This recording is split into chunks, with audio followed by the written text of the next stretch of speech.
Having sold cars since I was 19 years old and having managed at Infiniti of Kirkland for 10 years has given me a taste for a challenge.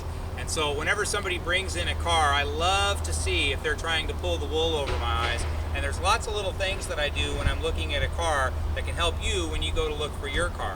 One of the things that you need to know about this particular brand, Infiniti, it's different than other brands, and the reason is that Infiniti uses a software package that nobody else uses in the automobile business.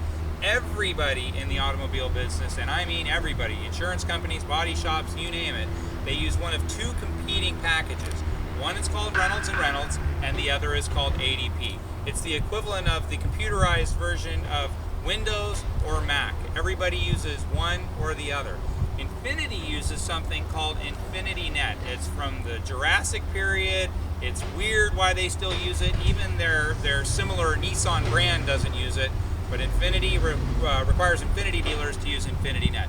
The problem with that is it does not speak to the outside world, and so unless you're attached to another dealership, if you're an independent Infiniti store, the information that you have in your database does not get exported to the outside world.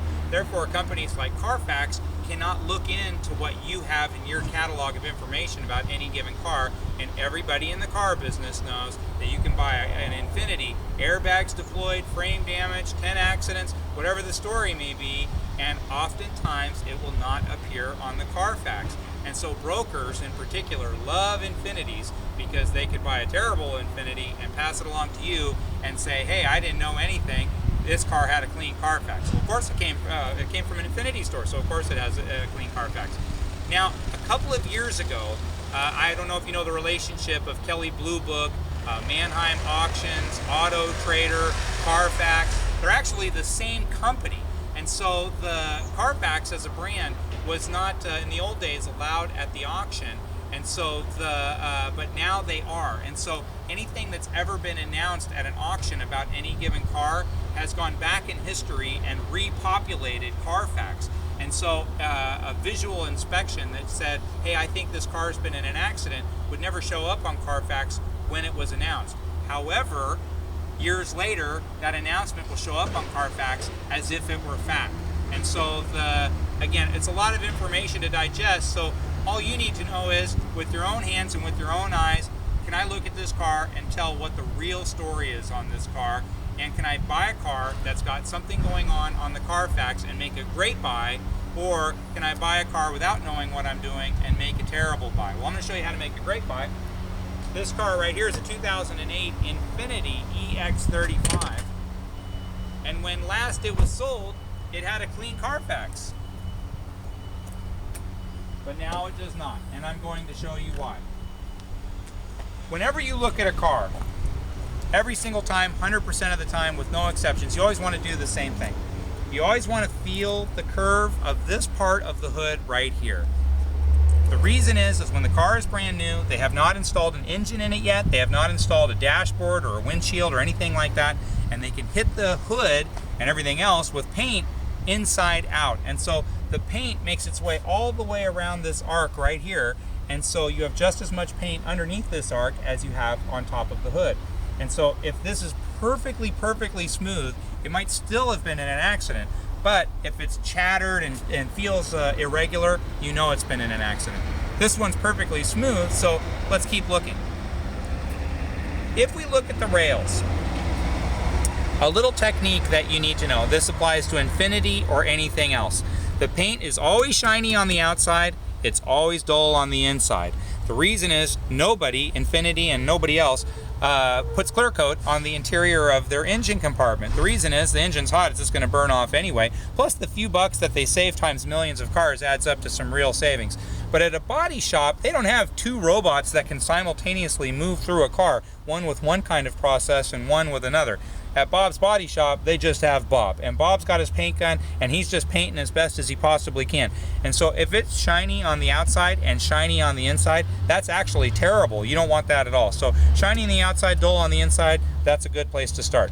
Now, if I look at the screws that hold this, is called the fender, and if I look at these screws that hold this fender in place, they look boring and there's nothing going on, well, that's good. We like boring and nothing going on. Whenever we see chewed up edges, we know that the screw has been turned. When a screw has been turned, we know that the car has had body work done, and that 99% of the time means the car has been in an accident. So unturned screws are great. Also right here you see the VIN sticker. VIN means vehicle identification number. Not all cars have VIN stickers, but the good news is if you ever see one VIN sticker, that means it should be on every single panel on the entire vehicle. So any panel that doesn't have a VIN sticker, you know it's been replaced without even having to look at the screws. But if you see an original VIN sticker, not painted on, not painted over or anything like that, that means this is the original fender that originally came with this car. Now, of course, you need to look at the numbers on the VIN number and make sure they match the actual VIN to this vehicle. They could be a perfectly good VIN number from a different car, but so long as they match, that's what you want to see. And so, nice and boring, nice and dull, lots of stickers. Stickers on the front, stickers on the side. If I look up here at the hood, there's the VIN sticker for the hood. Nice dull paint. This car is looking good so far. If I come around to the passenger side of the vehicle, again, the screws are nice and boring, never been turned, and the original VIN sticker right there. So the entire front end of this car, I know, is completely original. No paint, no fender replacement, no little mini bumper damage, nothing at all. This car is good as it gets. So I'm going to keep looking. The most important screw that we can look at is this one right here. The reason is it's inaccessible with a paint gun. That top screw that holds the fender to the chassis is, you have to paint it with a paintbrush, and it's a very, very easy giveaway whenever that screw's been painted. It almost looks like a kid's been painting at it because there's just no way to get on the other side of it other than to sort of jab at it, and it just looks terrible. But when it looks good, that's what we like. Aha! So this is what we're looking for right here. Dead giveaway. Now you remember I said if there's a VIN sticker on one panel, there's a VIN sticker on every panel. And if they've been painted on or painted over, well, that's a ready indication that something's happened. And so here's the VIN sticker to this car. Possibly the original VIN sticker, but obviously it's completely painted over. So something happened that required this piece of car right here to be painted on. So it could have been seatbelt damage, it could have been hit by a tractor trailer, I don't know. But I do know that I need to look a little deeper because I know that this has been painted on. So we go to the back. And again, the same rules that apply to the front apply to the back. We want to look and make sure all the screws are original and all the VIN stickers are in place. Now I can see right here that we've got maybe an original VIN sticker. I have no way of knowing on that because it's been painted over. And so far we know that the VIN sticker's been painted over on the rear passenger door and on the rear bumper. So something happened that caused both of those two locations to require paint work. So I'm going to do something else. I'm going to look at this seam right here. Now this is where the car has been welded, and so this is how they do it at the manufacturer. It's different on every car.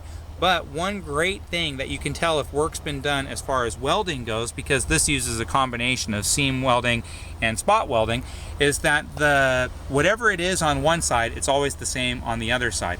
And so you can never know exactly how a car is welded, but you can tell the difference between welding that was done at the manufacturer and welding that was done by somebody else just because they look different. Robots don't ever do anything different. They always do everything exactly the same. They don't have bad days or feelings about things. They just make it this one way. And so if this is how it is on one side, this is how it needs to be on the other side. And so if I look at the other side right here, I can tell you right now, it's not exactly the same. And so there's some inconsistencies in the paint right here. There's a bunch of bumps right in here. This has been filled in right here and then kind of brushed in. And so this could actually be the factory side. Just because it doesn't look quite right doesn't mean that it was done at a body shop. Sometimes manufacturers also have kind of funky looking welds that don't look quite right, but it's pretty apparent when you see one that looks funky on one side and one that looks fabulous on the other side that this is going to be the side that had work. And that makes perfect sense because we know that the bumper right below it has been painted on, and this looks like there's something going on, and then we know that this has been painted. And so it doesn't take a rocket scientist to figure out that something happened to this section of the vehicle right here. And so maybe it was small. In fact, I'm going to guess it probably was small. The reason I'm going to guess that is because painting over original factory stickers means that they kept the fender in place. They kept the original bumper.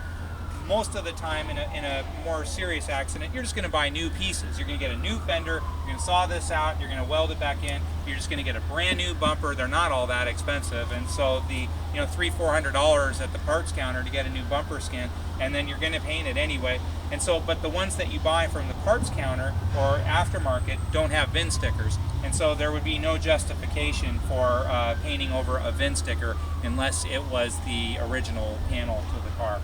And so I'm going to guess on this particular car that something happened here. It wasn't that big of a deal. Obviously, I could dig in as deep as I want and see if there were any kind of airbag concerns or anything like that, but I already know in this case that's not the case. I do want to walk around to the other side of the car though and make sure. Just because you've discovered something about an accident doesn't mean there couldn't have been a second accident or a third. And this is what I want to see right here. The original VIN sticker to the car, completely unblemished.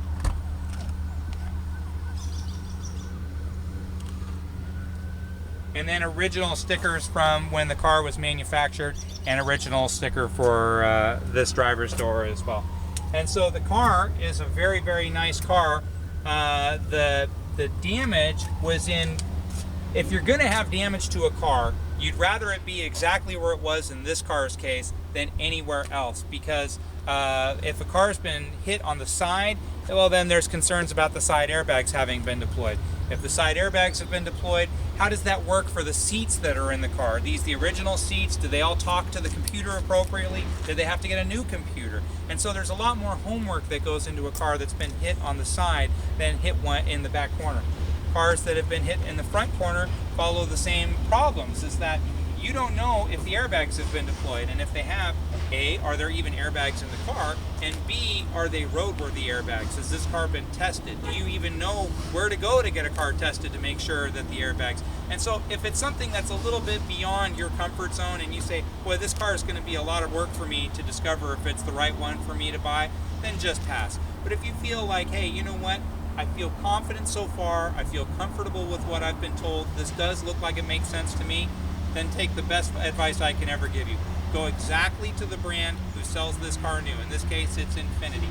Go to any Infiniti dealer. If you're buying it at one Infiniti dealer, don't be afraid to get a buyer's inspection at another competing Infiniti dealer. There's nothing wrong with that. And a reputable dealership doesn't care where you get a car inspected. They believe in their car, they stand behind their car, and they're gonna be proud that you're showing this car off to their competitor. And if they're not proud to show their car off to their competitor, then you shouldn't be proud owning it. And so that's just the real world. So feel free, before you sign any paperwork, you don't need to make a deal subject to a buyer's inspection or fall into any of that kind of trap. Just jump behind the wheel, drive it to the dealership that represents the vehicle new, and have a full buyer's inspection. It's the best $150 you'll ever spend in your entire life. And let the pros tell you what they see, and then you can feel more comfortable than ever if you've made the right decision or the wrong decision. But sometimes your own eyes can be the best eyes, because this is your money and this is a big deal to you. And so you want to make sure that you're getting the right car for your situation. And so a little bit of homework, a little bit of knowledge, and then most importantly, getting that buyer's inspection at the end can be the difference between buying a great car that's priced right because of something going on in the Carfax and making a big mistake that you'll regret for years and years. If you'd like to take a look at this car, or you just like some more information, whether it's about this car, about anything at all pertaining to the car business, first feel free to email me. Again, my name's Joe Tunney at Infiniti of Kirkland, and my email is joet@Infiniti of Kirkland. Feel free to contact me anytime. My phone number is 425-821-1400 here at Infiniti of Kirkland, or if you're out in the Western Washington area and you'd like to pop in and learn a little bit more about cars or drive some cars or even buy a car from us at Infiniti of Kirkland, please stop by anytime. Thank you so much. Joe Tunney at Infiniti of Kirkland.